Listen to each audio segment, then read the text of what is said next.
The Federal Reserve just cut interest rates for the second time this year.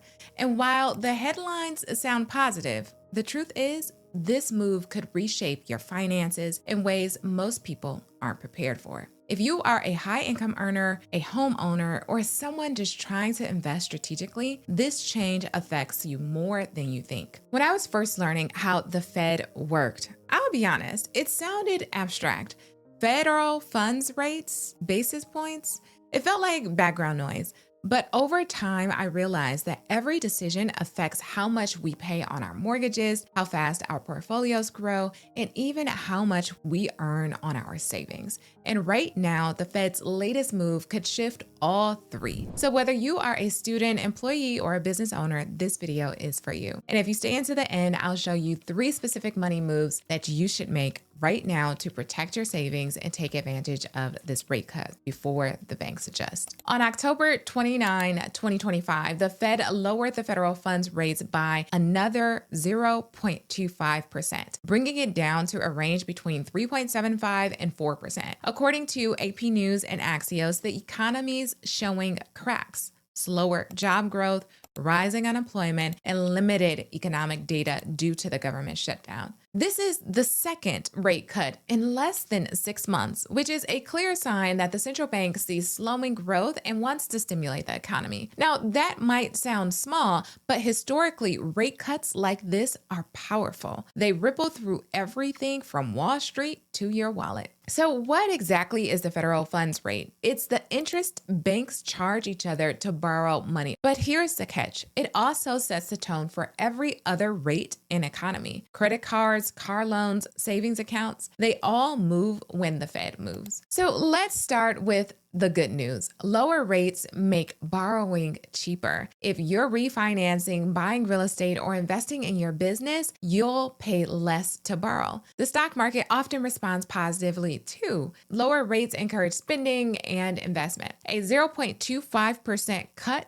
may not sound like much, but on a large loan, it could save you thousands over time. Now, when we think about mortgages are actually based on the 10-year Treasury yield. However, when the feds lower the Fed fund rates, then sometimes that also shifts the mortgage rates. In fact, last year during a rate cut, we refinanced our mortgage from 7.125% to 6.5%. And after this latest announcement, I emailed that lender again just to see if there's more opportunity. Dropping our rate by just 0.25% could decrease our monthly payment by about $250. That's roughly $92,000 over the life of the loan. So when you think about how the banks lending to each other trickles down and impacts our wallets, there are definitely some positive perks. Not only could your mortgage rates and borrowing decrease, but there's also greater opportunity for business growth. When the Fed fund rate is lowered, it also encourages companies to expand, hire, and innovate. Investors often shift from low-yield bonds into stocks, and that drives the markets up. Now, another thing is bond values increase when new bonds pay less because now the interest rate is lower and you get a deal on borrowing. Those old bonds, they have higher yields and become more valuable. So that's a win for retirees or high income earners who are holding fixed income assets that they might want to sell and cash in. Also, this means lower government costs. Lower rates mean that the government pays less on debt, freeing up dollars that can boost spending in areas like healthcare or other infrastructure. Now, we know with some of the changes of this administration, there's been significant shifts within healthcare and also infrastructure as far as supporting the underserved. So we will see how this Fed fund rates might shift that equation. Hopefully, it will benefit the entire United States instead of just a small portion of it. But here's the flip side. When rates drop, savings accounts and bonds pay less. Your cash stops working as hard. And if the Fed cuts too quickly, it can reignite inflation or inflate asset bubbles, like what we're seeing in the AI industry. And honestly, we've seen this before. After the dot-com crash and 9/11, the Feds slashed rates down to about 1% by 2003.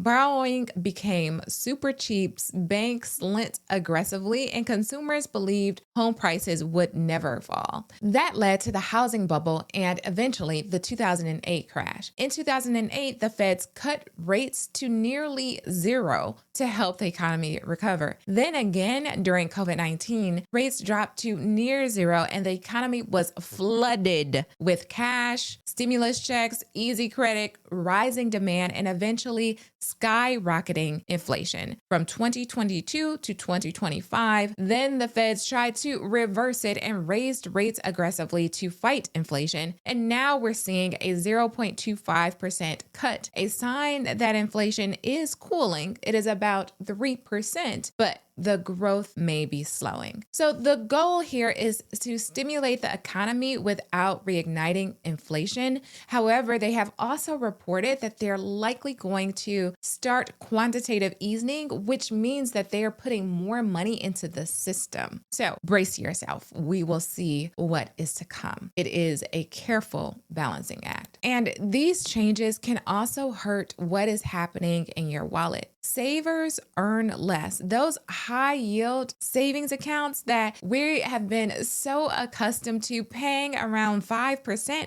that could drop quickly. And that means that your money grows slower than inflation. Inflation risk, as we've already talked about, if the Fed moves too fast, rising prices again, hurting purchasing power on essential items like food, housing, and travel.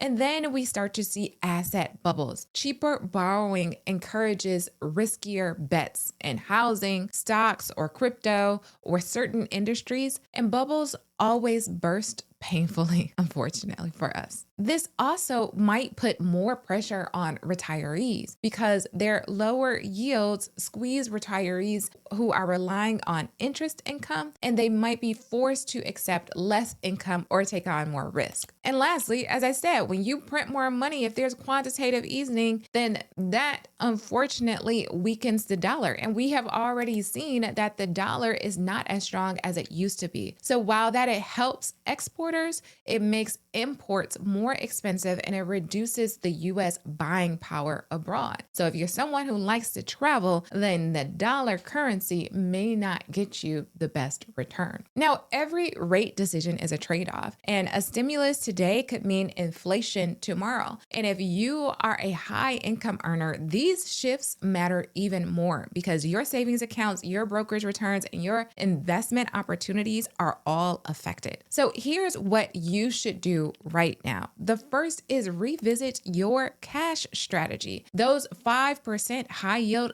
accounts won't last. So look at your cash and understand where your money is. Instead of putting it in high yield savings accounts, if it's money that is just sitting and inactive, you might want to pursue something like a CD ladder, a certified deposit ladder, where you get greater returns, lock a portion of your money up for various periods of time that allow for the money to become liquid again. In this way, you can likely get a higher return on your investment for money that you don't anticipate that you'll need in the next 3 to 6 months. The second thing that you need to do is to lock in long-term debts. While rates are falling, mortgages, practice loans, or property investments, get them locked at the lower rates while things are good. That is one of the things that I am so grateful that I was aware of when the mortgage rates dropped and I was able to lock in that 6.5%. And now this presents another opportunity where I hope to lock in even lower. And then you want to stay alert. Markets often rally after cuts, but the volatility follows when growth slows. So this presents an opportunity for you. If there is some volatility, you can lock in those losses and utilize tax loss harvesting this year or into the future to offset your W-2 income. And the last is to reevaluate your portfolio. With lower yields, bonds may underperform norm. So make sure your diversification still fits this new environment. The Feds may have cut rates to boost growth, but you don't have to wait for the economy to adjust before making your next move. The real opportunity is knowing how to position yourself before everyone else reacts. And if you want more breakdowns like this or ideas about your strategy, then let's have a conversation in the comments, and make sure you subscribe to this channel and share the video, because in a world of rate cuts and market swings, understanding the why behind the headlines is how you build lasting wealth. But before I end this video, I want to give a quick shout out to all of my AKAs out there. I love you. I see you. Keep doing good in the world. And I want to say thank you to you for watching. I'll see you in the next video. Bye-bye.